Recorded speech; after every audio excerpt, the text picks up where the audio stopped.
ഈ ചങ്ങനാശ്ശേരിക്കാരൻ മണി അതിനോടല്ലേ താമസിക്കുന്നത്? അതെ സർ. ഏത് മുറി? 16. ഇങ്ങോട്ട് വിളിക്കാം സർ. വേണ്ട, പോയി കണ്ടോളാം. രാമു, സാറിന് 16 ഒന്ന് കാണിച്ചോട്. വരൂ സർ.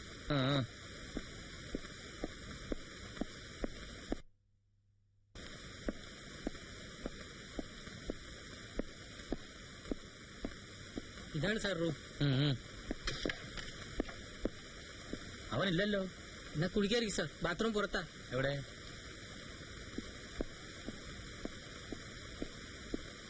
വിളിക്കാമോ സാർ? വേണ്ട വേണ്ട, പൊക്കോ. ഇവിടെങ്കിലും കണ്ടുപോരുത്.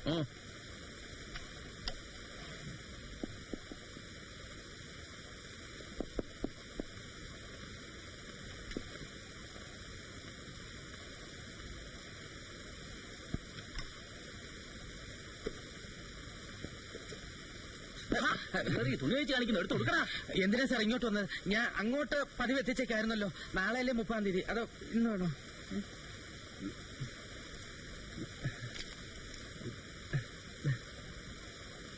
എത്ര ഉണ്ടോ പേഴ്സിനകത്ത്? ഒരു 350 കാണും സാർ. ഒരു 350 പേഴ്സിലെ. സാർ ഈ അറയിൽ ഒരു 100 രൂപ ഉണ്ട്. അതൊക്കെ പേഴ്സിലെ. തത്തക്കുടിയിൽ താമസിക്കുന്ന കുമുഖത്ത് അറിയാവോ നിനക്ക്? അയ്യോ, അവരുടെ കാര്യം സാറിന് എങ്ങനെ? സാർ അവര് ഹൈ ലെവൽ പാർട്ടിയാ. സാറിന് വേണ്ടിയൊക്കെ പോയിരുന്നോ? പോയിരുന്നു സാർ. നീ അവളെ തട്ടിയത്? തട്ടിയെന്നോ? അയ്യോ, എനിക്കൊന്നും അറിഞ്ഞോളാം സാർ. നിനക്കൊന്നും അറിയില്ലല്ലേ? അയ്യോ സാർ, എന്റെ പാന്റ് എടുത്തു കൊടുക്കണ. കുമുദത്തിന് എന്തോ പറ്റി സാർ? എടാ, നിന്റെ വേലയുണ്ടല്ലോ. ഇത് ഞാൻ തന്നെ എഴുതിയിട്ടാണ് സാർ. സുൽത്താൻ എത്തിയിട്ടുണ്ട്. ആരുടെ സുൽത്താൻ? കോഴിക്കോട്ടിലെ ഒരു സേട്ടാണ് സാർ. ഞങ്ങളുടെ ഇടയിൽ സുൽത്താൻ എന്നാണ് അറിയപ്പെടുന്നത്. ഇളം കാറ്റിൽ 115 ബാർ 1900 ബെൽ. എന്താ ഇളം കാറ്റുന്ന ബ്രീസ്, ഹോട്ടൽ ബ്രീസ്. 115 ആ സേട്ട് താമസിച്ചിരുന്ന റൂം നമ്പർ. 1900 എന്നുള്ളത് വൈകുന്നേരം 7 മണി. ആ സ്ത്രീ ഹോട്ടലിൽ എത്തേണ്ട സമയം. ബെൽ മണി. ഞാൻ എന്റെ പേര്. വലിയ മിലിറ്ററി ഓപ്പറേഷൻ മാതിരി ആണല്ലോടാ നിന്റെ ഒരു കൂട്ടിക്കൊടുപ്പ്. അപ്പൊ നീ അവരുമായി ബന്ധപ്പെട്ടുകൊണ്ടിരുന്നത് ഈ കോഡ് ഭാഷയിലല്ലേ? എപ്പോഴും ഇല്ല സാർ. കാണാൻ ചെല്ലുമ്പോ കണ്ടില്ലെങ്കിൽ ഇങ്ങനെയുള്ള കുറിപ്പ് എഴുതിയിടും. എത്ര നാളായി നിനക്ക് ഇവരെ പരിചയമുണ്ട്? ഒരു 7 മാസമായി അറിയാം. എവിടെ വെച്ചാ നീ ആദ്യമായിട്ട് ഇവരെ കണ്ടത്? മലനാട് മോട്ടൽ. അവിടെ വെച്ചാ. എങ്ങനെയാ? മലനാട് മോട്ടലിൽ മുമ്പ് ഒരു മാനേജർ ഉണ്ടായിരുന്നു, ആന്റണി. അയാൾ ഈ മോട്ടൽ തുടങ്ങിയ കാലത്ത് ബിസിനസ് അല്പം മോശമായതുകൊണ്ട് അല്പസ്വല്പം ഇതൊക്കെ ഏർപ്പാടാക്കി സാർ. അതിനുവേണ്ടി കൊണ്ടുവന്ന 3-4 പെണ്ണുങ്ങളുടെ കൂട്ടത്തിലാ ആദ്യം ഈ കുമുദം വന്നത്. ഞാനങ്ങനെ പരിചയപ്പെട്ടു, ഒരു കോൺടാക്ട് ഒക്കെ ഉണ്ടാക്കി സാർ. മലനാട് മോട്ടലിന്റെ ഉടമസ്ഥന്റെ പേര് അനിരുദ്ധൻ അല്ലേ? അതെ സാർ. അയാൾക്ക് ഈ സ്ത്രീയുമായി എന്തെങ്കിലും ബന്ധമുണ്ടായിരുന്നോ? സാർ, ബന്ധം എന്ന് പറഞ്ഞാൽ? അതേടാ, നീ ഉദ്ദേശിക്കുന്ന ബന്ധം തന്നെ. അങ്ങനെയുള്ള ആളല്ല സാർ. ആള് പക്കാ ബിസിനസ്മാൻ ആണെങ്കിലും പുകവലിയില്ല, കുടിയില്ല, സ്ത്രീകളുമായിട്ട് തീരെയില്ല. ഇതൊക്കെ മറ്റുള്ളവരെ കൊണ്ട് ചെയ്യിപ്പിച്ച് കാശുണ്ടാക്കും അല്ലേ? ആ വീട് അനിരുദ്ധന്റേതാണോ? സ്വന്തമല്ല, വാടകയാ. ഞാൻ കൂടി അന്വേഷിച്ചാ സാർ ആ വീട് കണ്ടുപിടിച്ച് വാടകയ്ക്ക് എടുത്തത്. അതെന്തായിരുന്നത്? 3 മാസമായി കാണും. ആദ്യം ഈ പെണ്ണുങ്ങളെല്ലാം ഹോട്ടലിൽ തന്നെയായിരുന്നു സാർ താമസിപ്പിച്ചിരുന്നത്. പിന്നെ ഇപ്പോഴത്തെ സബ് ഇൻസ്പെക്ടർ സാറ് വരുന്നതിന് മുമ്പുണ്ടായിരുന്ന സാറ് ആള് കുറച്ച് സ്ട്രിക്റ്റ് ആയിരുന്നു.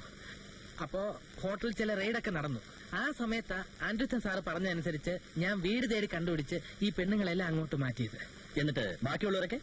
പഴയ ഇൻസ്പെക്ടർ സാറ് ഞാൻ പറഞ്ഞില്ലേ സ്ട്രിക്റ്റ് ആയിരുന്നെന്ന്. ആ സമയത്ത് ഈ ബിസിനസ് മോശമായി. പെണ്ണുങ്ങൾ ഓരോരുത്തരായി സ്ഥലം വിട്ടു. പക്ഷെ എവര് പോയില്ല. കാണാൻ കൊള്ളാവുന്നതുകൊണ്ടും പിന്നെ ഡീസന്റ് ആയിരുന്നതുകൊണ്ടും എവർക്ക് നല്ല ഡിമാൻഡായിരുന്നു. അതെന്താടാ ഈ ബിസിനസ്സിലോ ഡീസന്റ്? അത് സാർ അവരുടെ കയ്യിൽ അലവിലാത്തരൊന്നും ഇല്ലായിരുന്നു. നല്ല കുടുംബത്തിൽ എങ്ങാണ്ട് പിറന്നായിരിക്കും. ഇവിടെ എവിടുത്തുകാരിയാണെന്ന് എനിക്കറിയാമോ? ഇല്ല സാർ. വാസ്തവത്തിൽ ഞാൻ 1-2 പ്രാവശ്യം ചോദിച്ചിട്ടുമുണ്ട്. പക്ഷെ അവരൊന്നും പറഞ്ഞിട്ടില്ല. അതൊന്നും മണി അറിയണ്ട എന്ന് അപ്പോഴൊക്കെ പറഞ്ഞിട്ടുള്ളത്. പിന്നെ സാർ, ഞങ്ങളെപ്പോലുള്ളവരും അവരെ പോലുള്ളവരും തമ്മിലുള്ള ബന്ധത്തിന് ചില ലിമിറ്റുകളൊക്കെ ഉണ്ട്. അത് വിട്ടുള്ള ഒരു പെരുമാറ്റം അങ്ങോട്ടും ഇല്ല ഇങ്ങോട്ടും ഇല്ല സാർ. അതാണ് അതിന്റെ ഒരു. താൻ ഇവരുടെ വീട്ടിൽ മിക്കവാറും എല്ലാ ദിവസം പോകുന്നല്ലേ പറഞ്ഞത്? എല്ലാ ദിവസവും ഇല്ലെങ്കിലും ആഴ്ചയിൽ 4-5 ദിവസമെങ്കിലും പോകുമായിരുന്നു. ഇവിടെ വന്നതിന് ശേഷം ഈ സ്ത്രീയുമായി ബന്ധപ്പെട്ടിരുന്നവരിൽ ഒരു നല്ല പങ്ക് നീ കൂട്ടിക്കൊടുത്തവരല്ലേ? അതുകൊണ്ട് ചോദിക്കുക, അവരെ കൊന്ന ആരാണെന്ന് നിനക്ക് വല്ല ഊഹമുണ്ടോ? ഇല്ല സാർ. എത്ര ആലോചിച്ചിട്ടും ഒരു പിടിയും കിട്ടുന്നില്ല. ഈ അടുത്ത കാലത്തായി ഇവരുടെ പെരുമാറ്റത്തിൽ സാധാരണമല്ലാത്തതായി എന്തെങ്കിലും കണ്ടിട്ടുണ്ടോ? അതിപ്പോ സാർ ചോദിച്ചപ്പോ തോന്നുന്നു എന്തോ ചില പ്രശ്നങ്ങൾ ഉണ്ടായിരുന്നെന്ന്. അങ്ങനെ തോന്നാൻ കാരണം? ഒരു 10 ദിവസം മുമ്പ് മലനാട് മോട്ടിൽ ഒരു പാർട്ടി വന്നു. ആര്? എറണാകുളത്തുള്ള ഒരു ബിസിനസ്സുകാരനാ. മുമ്പും കുമുദുമായിട്ട് ബന്ധപ്പെട്ടിട്ടുള്ള ആളാ. അയാളുടെ കാര്യമല്ല ഞാൻ പറഞ്ഞുകൊണ്ട് വരുന്നത്. ഞാനന്ന് വീട്ടിൽ ചെന്ന് ഇവരൊരു ടാക്സിയിൽ കൂട്ടിക്കൊണ്ടുപോയാ ചെയ്തത്. ഞങ്ങൾ അവിടെ ചെന്നിറങ്ങുമ്പോ അനിരുദ്ധ സാറ് ഹോട്ടലിന്റെ കൗണ്ടറിന്റെ അടുത്ത് നിൽക്കുന്നു. ഹലോ, ആ അതെ അതെ, കോൺഫറൻസ് എറണാകുളത്ത് ചെന്നല്ലേ? അതെ, ഞാൻ എയർപോർട്ടിൽ വരാം. ഞാൻ വന്ന് മീറ്റ് ചെയ്തോളാം. എയർപോർട്ടിൽ ഞാൻ ഉണ്ടാകും. അതെ അതെ, അങ്ങനെ ചെയ്യാം. ആയിക്കോട്ടെ. Just A minute. രമണി, എനിക്ക് അവളോടൊരു കാര്യം പറയാനുണ്ട്. എന്റെ റൂമിന്റെ അവിടെ വെയിറ്റ് ചെയ്യാൻ പറയും. ശരി. ആ ഹലോ, അനിരുദ്ധ സാറിന് എന്തോ പറയാനുണ്ടെന്ന്.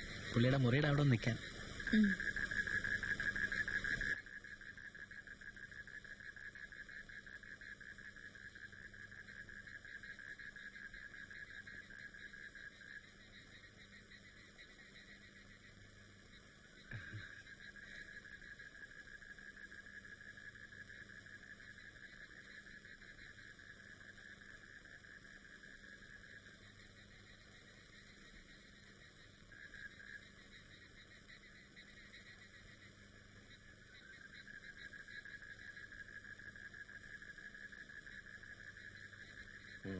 അകത്ത് വരൂ.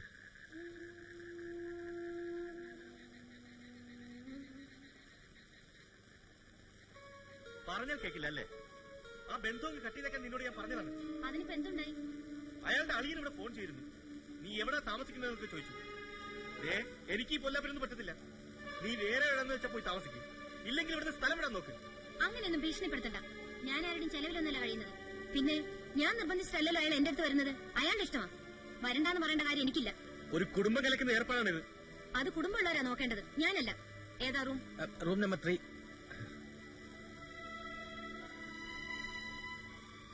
ആരുടെ കാര്യമായിരിക്കും അനിരുദ്ധം പറഞ്ഞത്? ഒരു ഊഹമില്ല സർ. ഇത് 10 ദിവസം മുമ്പാണെന്നല്ലേ പറഞ്ഞത്? അതെ സർ. നീ എപ്പോഴാ ഇവരെ അവസാനമായി കണ്ടത്? അത് സർ, ഈ ചത്തെന്ന് പറയുന്ന ദിവസം വൈകിട്ട് തന്നെയായിരുന്നു. മലനാട് മോട്ടലിൽ ഒരു കസ്റ്റമർ ഉണ്ടായിരുന്നു. ഈ പാർട്ടി വരുമെന്ന് തലേന്ന് ഞാൻ അവരോട് പറഞ്ഞിരുന്നതാ. കൂട്ടിക്കൊണ്ടുപോകാനായി ഒരു ടാക്സിയും പിടിച്ച് ഞാൻ അവിടെ ചെന്നു. ഇതുവരെ റെഡി ആയില്ലേ?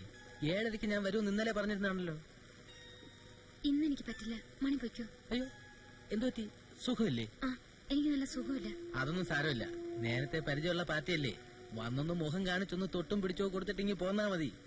പിണക്കാൻ പറ്റുന്ന പാർട്ടിയല്ലല്ലോ. ഒരാഴ്ച മുമ്പ് വിളിച്ചു പറഞ്ഞ് ഏർപ്പാടാക്കിയതാ. തിരിച്ചുപോയി എനിക്ക് അയാളുടെ മുഖത്ത് നോക്കാൻ പറ്റില്ല. ഞാൻ ഇവിടെ ഇരിക്കാം. മണി പോകും. ഇന്ന് എനിക്ക് വരാൻ പറ്റില്ല. അങ്ങനെ പറഞ്ഞ എങ്ങനാ? എന്റെ വാക്കിന് ഒരു വിലയില്ലേ? അവിടം വരെ ഒന്ന് വന്നിട്ടെങ്കിൽ പോലെ. ഞാൻ വരില്ല. മണി നിൽക്കണ്ട. ഇതെന്തോ പറ്റി? അകത്ത് വേറെ ആരെങ്കിലും ഉണ്ടോ? ഞാൻ ഇച്ചിരി നേരം മാറിയിക്കാം. അല്ലെങ്കിൽ പോയിട്ട് ഒരു 1/2 മണിക്കൂർ കഴിഞ്ഞിട്ട് വരാം. വേണ്ട, പോയാ മതി. വലിയ ചതിവായിപ്പോയി. ഞാൻ പോയി വേറെ ആളെ നോക്കാം. അല്ലാതെ ഇപ്പോ നാളെ കോഴിക്കോട്ട് നിന്ന് സ്റ്റേറ്റ് ചിലപ്പോ വന്നേക്കും. വന്നാ ഉടൻ ഞാൻ ഇവിടെ വിവരം അറിയിക്കും. അകത്താരോ ഉണ്ടായിരുന്നെന്ന് തന്നെയാ സാർ എന്റെ ബലമായ സംശയം. കുമുദം താമസിച്ചിരുന്ന വീട്ടിൽ വെച്ചും കസ്റ്റമേഴ്സിനെ സ്വീകരിക്കാറുണ്ടായിരുന്നു. അത് പതിവില്ലായിരുന്നു സാർ. ആ കാര്യത്തിലൊക്കെ അവർക്ക് ചില ചിട്ടകളൊക്കെ ഉണ്ടായിരുന്നു. പിന്നെ തീർത്തും അങ്ങനെ ആയിരുന്നു എന്ന് ചോദിച്ചാൽ എനിക്ക് പറയാൻ പറ്റില്ല സാർ. ആ മുറിയിൽ നിൽക്കുന്ന ആളിനെ ഒരു പ്രാവശ്യം ഞാൻ അവിടെ വെച്ച് കണ്ടിട്ടുണ്ട്. അതെന്തായിരുന്നു? അത് കഴിഞ്ഞ മാസം 29-ാം തീയതിയോ 30-ാം തീയതിയോ മറ്റോ ആയിരിക്കും. വേറെ ആരെങ്കിലും? വേറെ ചില ശനി ഞായർ ദിവസങ്ങളിൽ അവിടെ ഒരു ജീപ്പ് കിടക്കുന്നത് കണ്ടിട്ടുണ്ട്. പിന്നെ സാർ, അങ്ങനെ ആരെങ്കിലും ഉണ്ടെന്ന് തോന്നിയാൽ ഞാൻ കയറാതെങ്ങ് തിരിച്ചു പോകും. അല്ലെങ്കിൽ കാത്തു നിന്ന് അവരൊക്കെ പോയിട്ട് കയറും. ഇതൊന്നുമല്ലാതെ പതിവല്ലാത്തതെന്ന് തോന്നുന്ന എന്തെങ്കിലും ആരെങ്കിലും നിന്റെ ഓർമ്മയിൽ വരുന്നുണ്ടോ? ഓർത്തു നോക്ക്. സാർ, ഈ ചത്തെന്ന് പറയുന്നതിന്റെ തലേന്ന് ഞാൻ ചെല്ലുമ്പോ ഒരു നീല അംബാസഡർ കാർ വേഗത്തിൽ അവിടെ നിന്ന് ഇറങ്ങി പോകുന്ന കണ്ടു. അതിന്റെ പിൻ സീറ്റിൽ ഒരാൾ ചാരി കിടപ്പുണ്ടായിരുന്നു. മുൻ സീറ്റിൽ ഡ്രൈവറെ കൂടാതെ ഒരാൾ കൂടി ഉണ്ടായിരുന്നു. അവരെ കണ്ടാൽ തിരിച്ചറിയാൻ പറ്റുമോ? പറ്റുമെന്ന് പറയാൻ പറ്റത്തില്ല സാർ. ഒരു മിന്നൽ പോലെ അവരങ്ങ് പോയി. ഇവന്റെ ഫിംഗർ പ്രിന്റ് ഒക്കെ എടുത്തിട്ട് വിട്ടേക്ക്. സാർ,